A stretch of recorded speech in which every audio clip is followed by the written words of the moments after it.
परम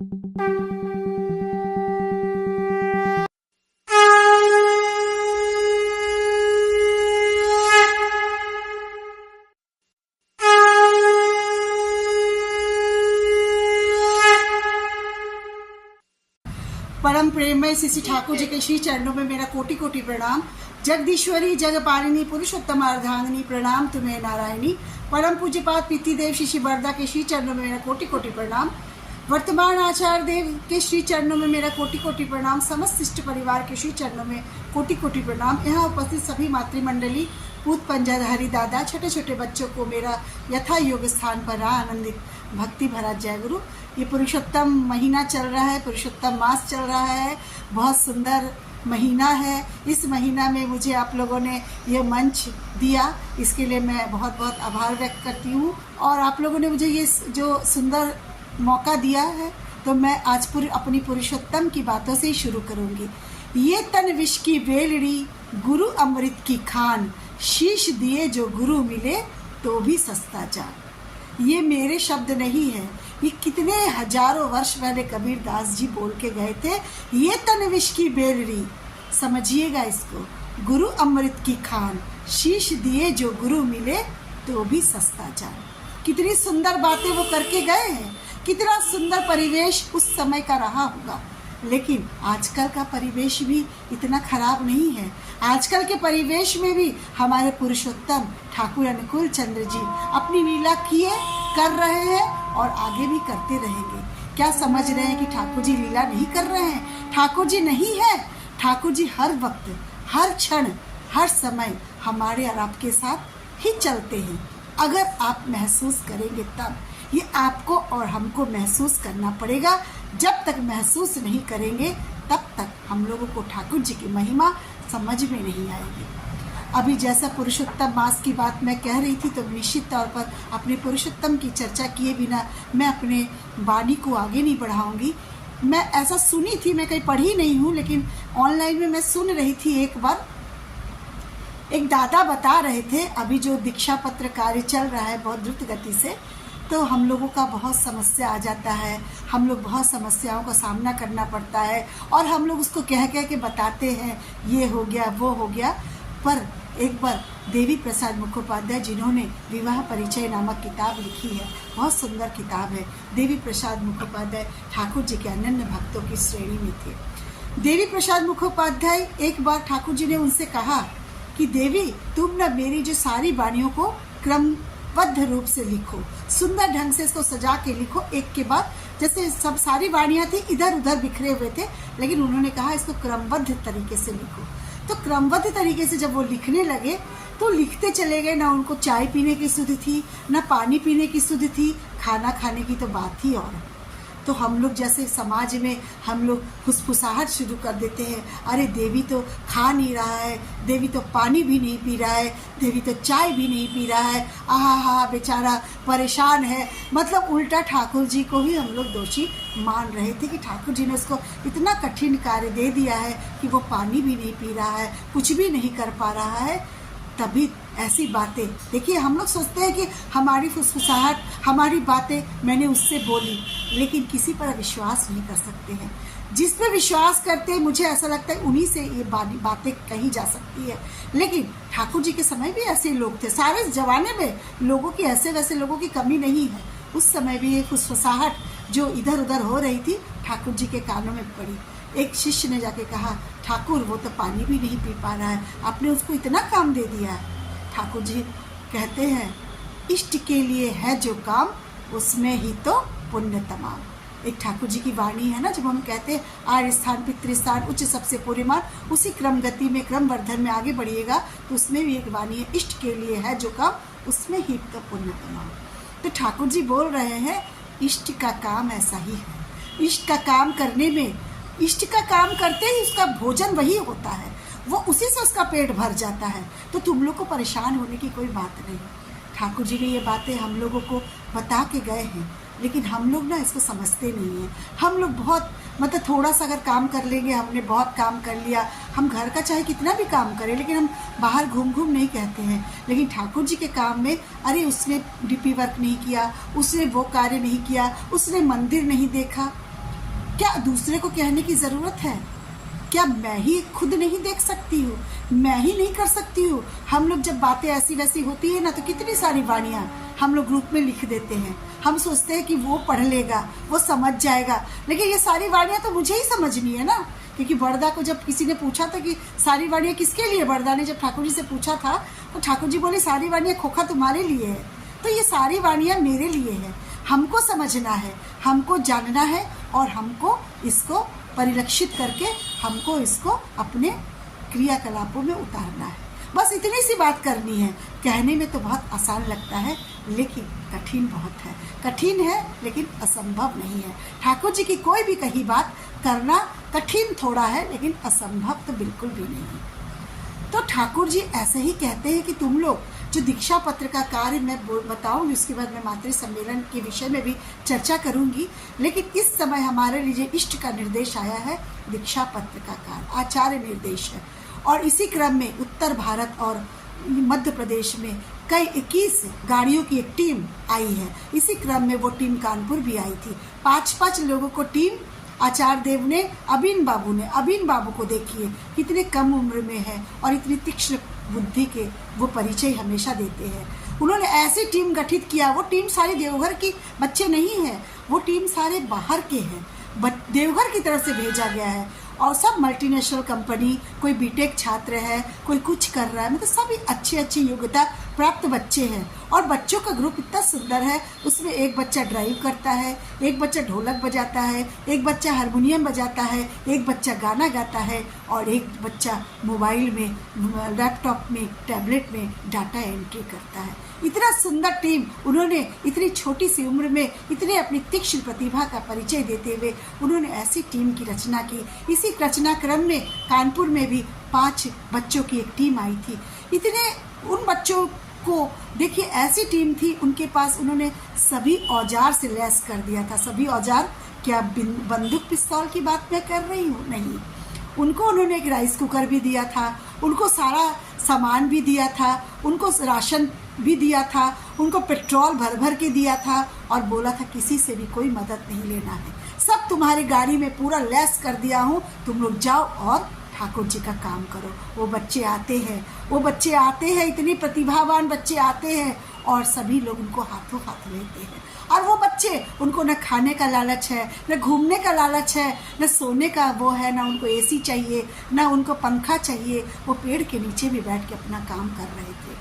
करते करते वो दिन रात दौड़ते, न उनको खाने की सुध थी।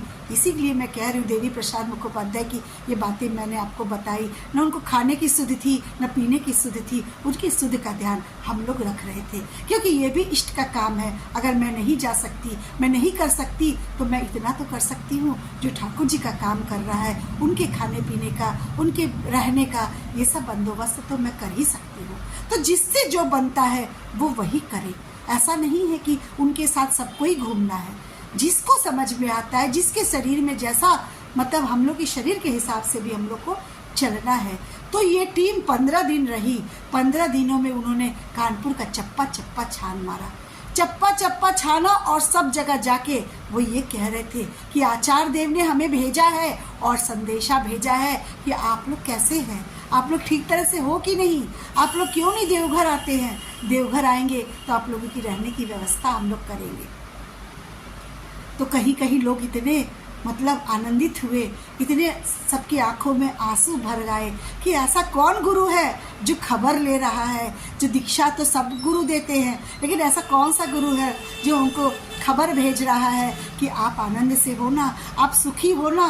कितने लोग आनंदित थे, और गांव गांव, कोना कोना, चप्पा चप्पा, जहां हम लोग नहीं पहुंच पाते थे, ये सारी टीम वहां गई। और ये सिर्फ कानपुर ही नहीं, पूरे उत्तर प्रदेश, उत्तराखंड, मध्य प्रदेश, ये टीमें सब जगह गई और सब जगह अपने बंदोबस्त में गई। हाँ, स्थानीय लोगों ने उनका सपोर्ट किया, और करना भी चाहिए, क्योंकि आचार्य देव का निर्देश है। आचार्य देव के निर्देश का जो पालन करता है वो ठाकुर जी का निर्देश पालन करता है। कहते हैं ना, दीक्षा लेके शिक्षा धरो, आचार्य को करके सार, आचरणी बोध चलन से ज्ञान समंतर हो जा पार। तो इतनी सारी बातें कहने की है क्या, ये तो करने की बातें हैं। हमारे आचार्य देव नित्य प्रतिदिन कह रहे हैं तुम लोग सब मिल के रहो, तुम लोग सब अच्छे से रहो। हम तो कहते हैं गुरु ब्रह्मा गुरु विष्णु गुरु देवा महेश्वरा गुरु साक्षात परम ब्रह्मा तस्मै श्री गुरुवे नमः। ये बातें कहते हैं, ये बातें कहते हैं। गुरु हमारे राम है, गुरु हमारे कृष्ण है, गुरु हमारे श्याम है, गुरु हमारे जीसस है, गुरु हमारे मोहम्मद है, सारे गुरु हैं। फिर भटकाव कहाँ पे है? ठाकुर जी को जब हरिनंदन दा ने पूछा था, ठाकुर जी ने उनको कहा था, ठाकुर जी से उन्होंने पूछा था ठाकुर तुम आते क्यों नहीं हो, कब आओगे? ठाकुर जी ने उनसे कहा था Harinandan I am the best fulfiller of Ram, I am the best fulfiller of Krishna, I am the best fulfiller of Muhammad, Rasul, Krishna and what we know. When you shout, I hear you. When you call you, I appear with you. Thakur ji ने कहा था मैं सभी की को पूर्ण करता हूँ, राम भी हूँ, कृष्ण भी हूँ, मोहम्मद भी हूँ और न जाने क्या क्या हूँ। और तुम जब चिल्लाते हो तो मैं सुनता हूँ और तुम जब बुलाते हो तो मैं आता हूँ। तो हरिनंदन दा ने कहा Thakur why with why not before. Thakur ji से पूछा साथ क्यों, पहले तुम क्यों नहीं आते हो? प्रश्न हमारे मन में तमाम होते हैं, आपके मन में भी होते होंगे। बहुत प्रश्न है हमारे अंदर, विश्वास की तो बहुत कभी उम्मीद रखते हैं लेकिन प्रश्नों की बौछार है हमारे अंदर, संदेहास्पद कभी कभी हम लोग हो जाते हैं। ठाकुर जी ने कहा मैं पहले भी आता हूँ हरिनंदन, अगर ज़रूरत पड़ेगी तो मैं 100% पहले आऊँगा। और आते हैं ठाकुर, आके दिखाते हैं मेरे जीवन में। वो आए और उन्होंने मुझे जीवन दान दिया जहाँ पर मुझे डॉक्टरों ने मृत घोषित कर दिया था। तो मेरे हस्बैंड ठाकुर डॉक्टर्स ने कहा था कि अब आपकी पत्नी का देह लीला समाप्त हो गया है, अब आप लोग जाके इनके दाह संस्कार की तैयारी करिए। कितनी बड़ी बात अगर किसी को कह दिया जाए, किसी के बच्चों को कि आपकी माँ खत्म हो गई है, आप लोग दाह संस्कार करिए, तो उस बच्चे का क्या मनस्थिति होगा, उस बच्चे की क्या स्थिति होगी, उस पति का क्या स्थिति होगा, उस भाई का क्या मनोदशा होगा, उस पिताजी की क्या दशा होगी। ये समझने की बात है। लेकिन ठाकुर जी के लिए अगर हम इतना भी करते हैं तो ठाकुर जी पहले से खड़े हो जाते हैं। ये हरिनंदन दा कहते हैं ना ठाकुर जी की बातें समय के अनुसार बदलती हैं। जी नहीं, ठाकुर जी की बातें अपरिवर्तनीय हैं। ठाकुर जी की बातें कल भी सत्य थी, आज भी सत्य है, कल भी सत्य रहेगी। कोई समय के अनुसार बदलाव नहीं होगा, ठाकुर जी की बातें अडिग रहेगी। बिल्कुल हम लोग जैसे पढ़ते हैं समय अनुसार परिवर्तन की आवश्यकता है, लेकिन ठाकुर जी की बातें अडिग है, अमर है, अजर है, इनमें कहीं बदलाव नहीं होता है। हरिनंदन दा को उन्होंने कहा तो कहा और ठाकुर जी ऐसा करके भी दिखाते हैं। उन्होंने मेरे जीवन में इतना सुंदर बदलाव कर दिया। जब डॉक्टर्स ने कहा आपके यहाँ मृत घोषित कर दिया गया है, लेकिन मेरे घर में तो सारे लोग ठाकुर जी से दीक्षा लिए हुए।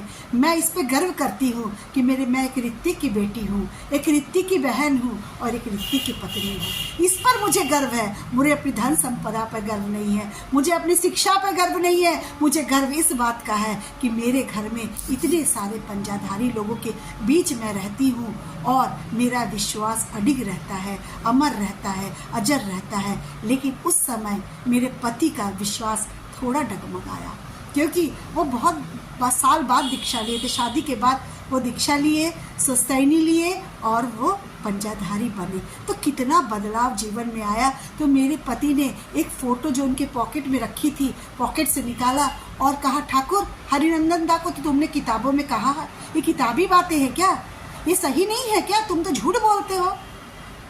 इतनी ही बात थी कि मेरे भैया जो इलाहाबाद में स्किन के डॉक्टर है, वो उनको पता चला कि मैं बीमार हूँ और बचने की संभावना नहीं है, डॉक्टर ने मृत घोषित कर दिया है। तो भैया मेरे भागे भागे आए। 3 घंटा लगता है, 3 घंटे तक मैं पड़ी रही अस्पताल में। लेकिन मेरे भैया जब आए तो डॉक्टर्स तो भाग चुके थे। भैया ने कहा मेरी बहन, किसने कहा इतना विश्वास, 16 आना विश्वास रखना पड़ेगा। किसने कहा मेरी बहन मरी है? मेरी बहन इष्टवृत्ति करके आई है। इष्टवृत्ति आपद विपद जितना भी आए मन में रखना जोर, माथे पे तेरे दयाल ठाकुर क्या चिंता तेरी ओर।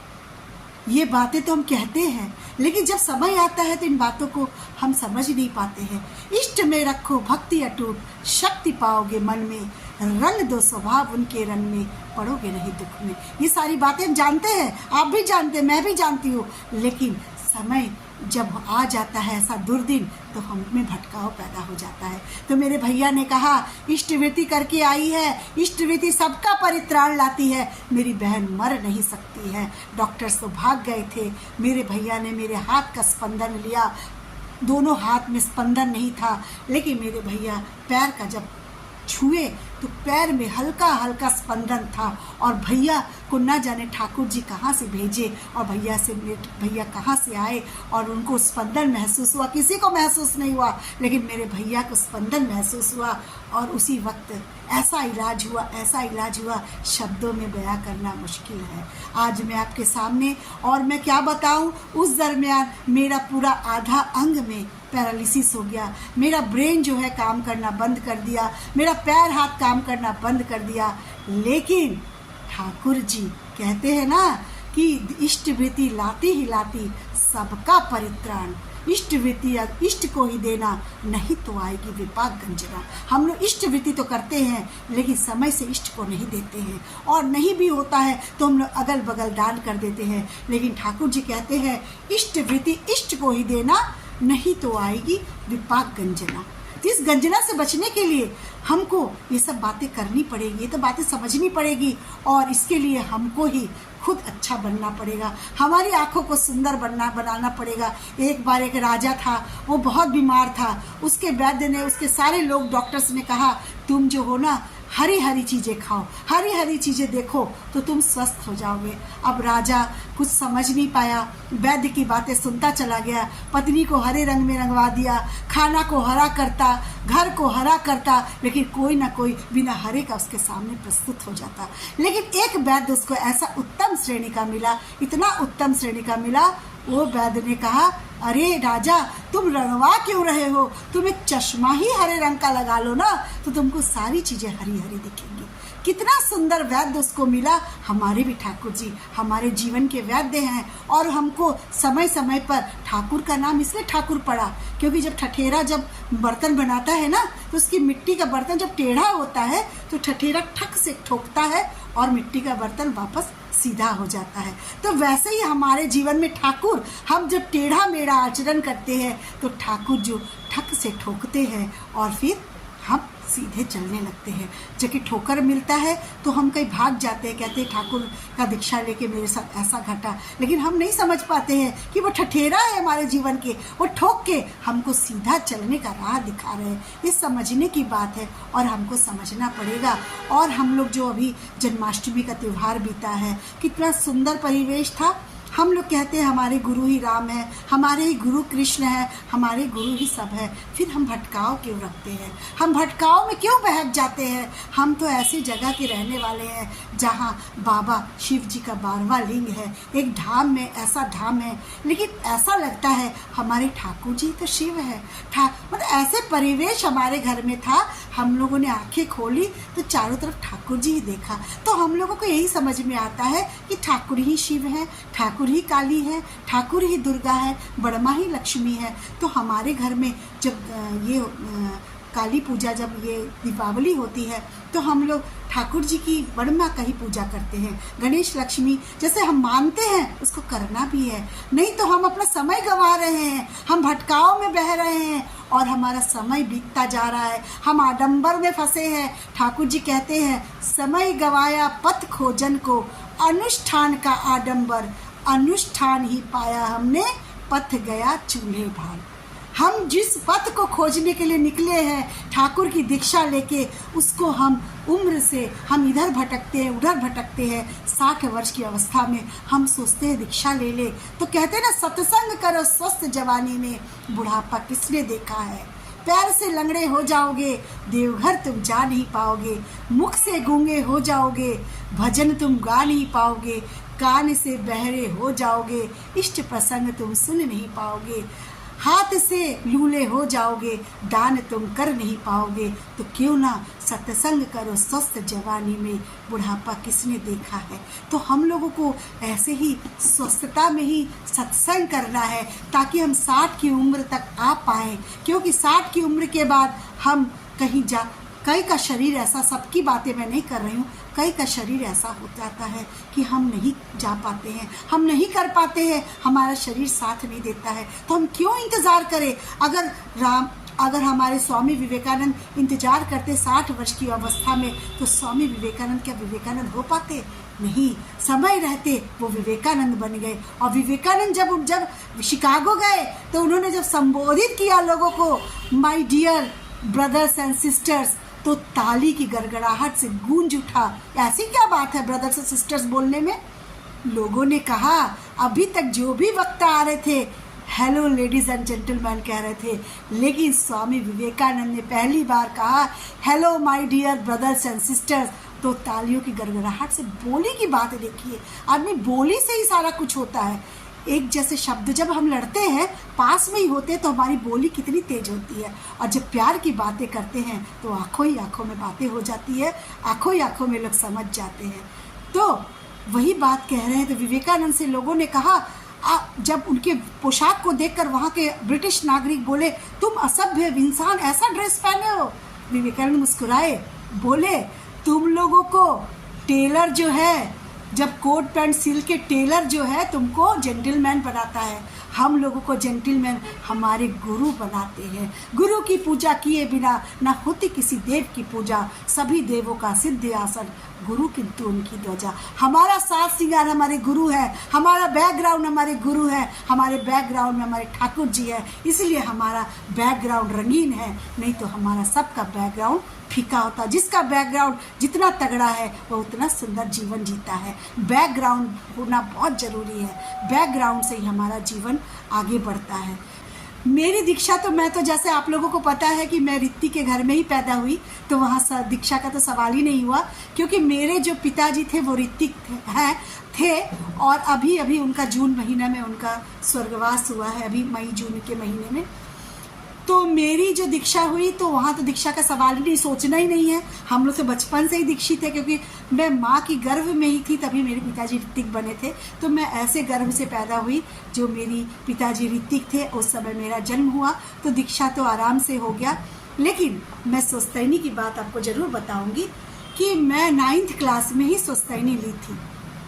कहते हैं ना, लड़कियों को दीक्षा मत दिलाओ, स्वस्तैनी तो बिल्कुल ही नहीं दिलाओ। बिल्कुल गलत बात है, 100% गलत बात है, क्योंकि मेरे पिताजी जो 90 वर्ष की अवस्था में जून महीने में उनका स्वर्गवास हो गया, वो कहते थे कि लड़कों की दीक्षा हो या ना हो, लड़कियों की दीक्षा जरूर होनी चाहिए, क्योंकि लड़कियों के कंधे पर सवार होकर ठाकुर जी सब जगह जाते हैं और उनकी रक्षा करते हैं।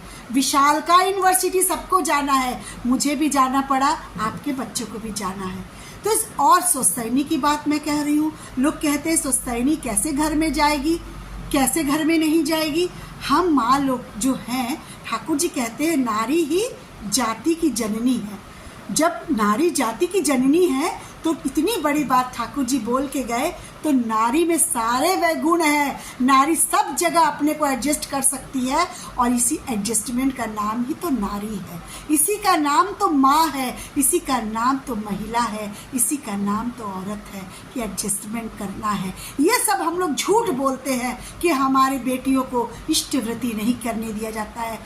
मैं अपनी बात बताऊँ, जब मैं दुर्गापुर से पली बढ़ी, मेरे पिताजी वहाँ इंग्लिश के लेक्चरर हुआ करते थे। फिर मेरे पिताजी VRS लेके देवघर आ गए, हम लोग देवघर में व्यवस्थित हो गए, सेटल हो गए। मेरे दोनों भैया दोनों डॉक्टर हैं। कुमार मधुपदा को तो आप लोग जानते ही होंगे, जो देवघर में डॉक्टर है, और मेरे एक भैया डॉक्टर है इलाहाबाद में, और मेरे दोनों भतीजे डॉक्टर हैं, मेरी भतीजी डॉक्टर है और मेरा बेटा भी डॉक्टर है, डेंटिस्ट। तो हमारे घर में ऐसा वातावरण है, इतना शिक्षा होने के बावजूद भी हमारे घर में ठाकुर जी कोने कोने में बसे हैं। ये मेरा गर्व है, ठाकुर जी को लेके मेरा गर्व है। और कौन कहता है कि लड़कियों की दीक्षा लेने से परेशानी होता है। मैं आप लोगों के सामने साक्षात बैठी हूँ, यूपी में, जहाँ ठाकुर जी को कोई नहीं जानता था। उस समय, आज से 28-29 वर्ष पहले मेरी शादी हुई थी, उस समय यूपी में कोई नहीं जानता था, जानता भी था तो बहुत सीमित रूप से जानता था। वहाँ पे मैं सुस्तैनी लेके आई और मेरी सुस्तैनी 9th क्लास में मैं आचार जैसे देवघर से मैं जब हम लोग दुर्गापुर से जब देवघर शिफ्ट हुए तो मेरा आचार सानिध्य बढ़ता चला गया। जो आचार्य देव हमारे जो गोधाम चले गए, जो परम धाम चले गए, उनसे मेरा सानिध्य बढ़ गया, इतना बढ़ गया सानिध्य, इतना सानिध्य बढ़ गया कि एक दिन भी मैं उनके यहाँ गए बिना नहीं रह सकती थी। और वो भी जब तक मैं नहीं जाती थी, अगर बारिश हो गई, मेरा घर थोड़ा दूर है, 1-1.5 किलोमीटर पे है, तो वो गाड़ी लेके स्वयं आ जाते थे, या उनके ड्राइवर हुआ करते थे मोहन दा, जो अभी नहीं है, वो मुझे लेने आ जाते थे। और मैं भिखारी राजा थी। भिखारी राजा मैं इसलिए कह रही हूँ, मैं उस समय रोल्स रॉयस पे चढ़ती थी, ना जाने कितनी सारी गाड़ियाँ जिसका लोग सपना देखते हैं, मैं सारी गाड़ियों पे आचार्य देव के साथ चढ़ी हूँ। और एक दिन आचार्य देव मेरे से कह रहे हैं कि तुम सुस्तैनी ले लो। मैं बोली सुस्तैनी ले लो। मुझे कुछ समझ भी नहीं आता कि मेरे घर में तो निरामिष ही खाना बनता था, मेरे पिताजी ऋतिक थे बहुत सालों से, तो मुझे सुस्तैनी का मतलब तो सुस्तैनी तो पालन ही होता था, लेकिन मेरे पिताजी कभी किसी को नहीं बोलते थे कि तुम सुस्तैनी ले लो। तो दादा ने कहा सुस्तैनी ले लो। दादा कहते हैं ना, कोई चीज़ जब आसानी से मिल जाता है ना तो उसका आप उसको वरीयता नहीं देते, उसके महत्व को नहीं समझते। आचार्य देव मुझे सहज रूप से, सरल रूप से मिल गए थे, तो मैं उनको उतना गुरुत्व ही नहीं देती थी। और मैं सुबह सुबह जब सुस्तैनी था मेरी बुआ रहती है स्टेशन पे, देवघर स्टेशन पे, वहाँ चली गई, रात को चली गई, सुबह आई नहीं। लेकिन कहते हैं ना, पुरुषोत्तम का हाथ जिस पे रहता है, मैं एक अदना सी लड़की, उसको उन्होंने इतनी महत्व दिया, इतना महत्व दिया, वो मेरे भैया को भेजे कि ममता को ले आओ। मैं आई और दादा ही मुझे सारे सिक्के इकट्ठे करके दिए और फूल लेके बोले थे फूल लेके आना। और मैं जब सुस्तैनी ले रही थी, मेरा बाल्य मन उनसे ये कहता है, क्योंकि उनको मैं आचार समझ ही नहीं रही थी, उनको समझ रही थी कि मुझे बहुत प्यार करने वाला मेरे घर के एक शख्स है, और ऐसा ही बातें वो पसंद भी करते हैं। तो मैं दीक्षा ली और बोली, मैं उस समय सत्संग कॉलेज में उन्होंने मेरा नामांकन कराया था, मैं सत्संग कॉलेज की छात्रा थी, इंटर की 9th के बाद मैं 10th करके आई थी। तो मैं उनसे बोली कि एक रास्ते में एक देखते होंगे कि मिशन स्कूल पढ़ता है, जब सत्संग गेट से आप आश्रम जाते थे मिशन स्कूल पढ़ता है, तो वहाँ टिक्की छोला वाला रहता था। तो हम लोग सब लड़कियाँ, उसमें हमारी राजू दादा की 2 बहनें थी, वो भी मेरी दोस्त थी, तो हम लोग सभी जाके वहाँ पर खाते थे टिक्की छोला। तो उस समय सुस्तैनी तो थी नहीं, प्याज का ठीक है, प्याज है, छुआ गया तो कोई बात नहीं। मैंने दादा से कहा कि मैं ना वहाँ का टिक्की, वहाँ का छोला खाऊंगी। मुस्कुराए, बोले इतनी सी बात है, बच्चों की तरह बात करती है, खा लेना। सारी सहमति के साथ मेरी सुस्तैनी हुई। कौन इतना मुझे अहमियत देगा, कौन इतना मुझे करेगा? मेरे आचार्य देव, मेरे भगवान, मैं उनको ही जानती और समझती हूँ, वो थे। और मैं जब जाती थी तो लगता था कि मैं मायके आ गई हूँ। अरे, और हमेशा वो मेरे भैया तो उससे तो पूछ ही सकते थे, लेकिन वो सत्संग आश्रम वासी से फ़ोन करवाते थे कि ममता कैसी है, पता करो। अभी जो वर्तमान आचार्य देव है वो भी ऐसा ही करते हैं, वो भी कहते हैं, उससे कहते हैं ममता का पता लो, हाल चाल लो। तो इतना अच्छा परिवेश था और कोई सुस्तैनी लेने से मुझे कोई परेशानी नहीं। लेकिन आचार्य देव ने मेरे से कहा था, जब ससुराल जाना तो निशब्द रहना, कुछ नहीं बोलना। मैं बोली फिर? बोले 1 साल में तो तुम्हारी आदत पड़ जाएगी। तो मेरे ससुराल चूँकि उत्तर प्रदेश में था, वाराणसी में था, तो वहाँ के लोग मांस मछली तो नहीं खाते थे, लेकिन प्याज लहसुन खाते थे। तो मुझे आचार्य देव ने कहा था, ज्ञान की बातें नहीं करना, बस उसको अपने बॉडी लैंग्वेज से, बड़ी माँ के आचरण से। बड़ी माँ का आचरण कोई मामूली बात है, कोई नहीं कर सकता है, लेकिन अगर 0.1 भी अगर हम कर ले तो मेरी तरह आपके बच्चों का भी जीवन स्वर्ग बनेगा, निश्चित तौर पे बनेगा। ये मैं गारंटी के साथ कह रही हूँ।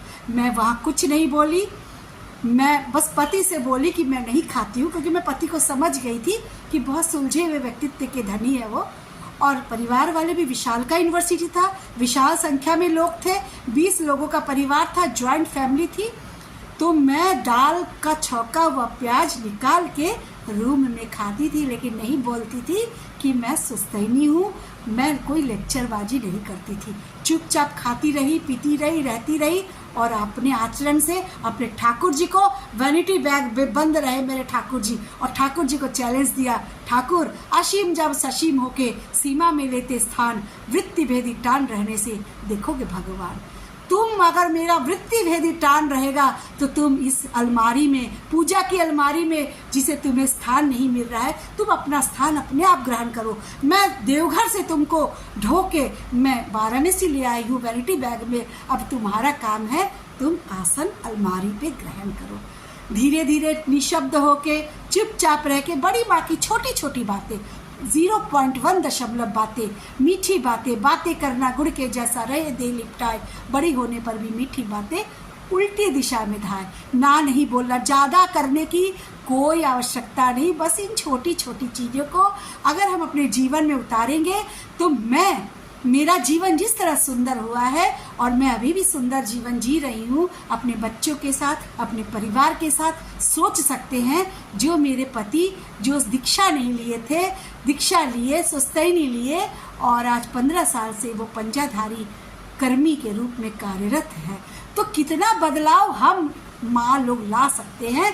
लेकिन ठाकुर जी को अपने माथे पर शिरोधार्य करके और ठाकुर जी पर की बातें, बड़ी माँ की बातें कहने की, बड़ी माँ की बातें पूरी नारिनी थी बड़ी माँ को लेके है, ये बातें मैं नहीं कहूँगी। जो बातों से मेरा जीवन सुंदर हुआ है, मेरा जीवन संवरा है, उन्हीं बातों को मैं अपने समक्ष रखी हूँ। और कभी भी संदेह नहीं करिएगा कि बच्चों की दीक्षा नहीं होनी है। मेरा बड़ा बेटा भी सुस्तैनी है, वो डॉक्टर है, लेकिन जहाँ तक संभव हो, ऐसा नहीं कि एकदम से करना ही है, मरना है। ठाकुर जी बोले मरना नहीं है, जहाँ तक संभव हो पालन करो। कोई भी चीज़ का, गलत चीज़ों का अभ्यास नहीं करो। अगर कहीं तुमको प्याज लहसुन की ज़रूरत अगर है, खाने को मिल जाता है, तो उसको निकाल के, उसको जैसे भी हो तुम उसको सरवाइव करो, लेकिन तुम उसको अभ्यास में नहीं लाओ। अगर हमको नहीं मिल रहा है तो हम एक बार खा लिए तो 4 बार खाते रहेंगे, अभ्यास में नहीं लाना है। लेकिन ठाकुर जी की बातें जहाँ तक अगर पालन करेंगे, तो मैं जिस तरह का सुंदर जीवन जी रही हूँ, कानपुर के इस समय मैं हूँ, और ठाकुर जी कहते हैं अभी आचार्य का निर्देश दीक्षा पत्र का कार्य है, तो आप लोग भी दीक्षा पत्र का कार्य करिए, सुंदर जीवन जिए और अपने बच्चों को सुंदर बनाइए, क्योंकि चैरिटी बिगिंस एट होम। अच्छे काम की शुरुआत घर से ही होती है। इसलिए कहते हैं संकट छाया है जग में, शंका में हर मन, ठाकुर जी की दीक्षा लेकर त्राण करो जीवन। चलो घर घर सब मिलकर गाते जाए हम, एक ही नाम सुबह हो शाम, एक ही नाम वंदे पुरुषोत्तमम। जय गुरु।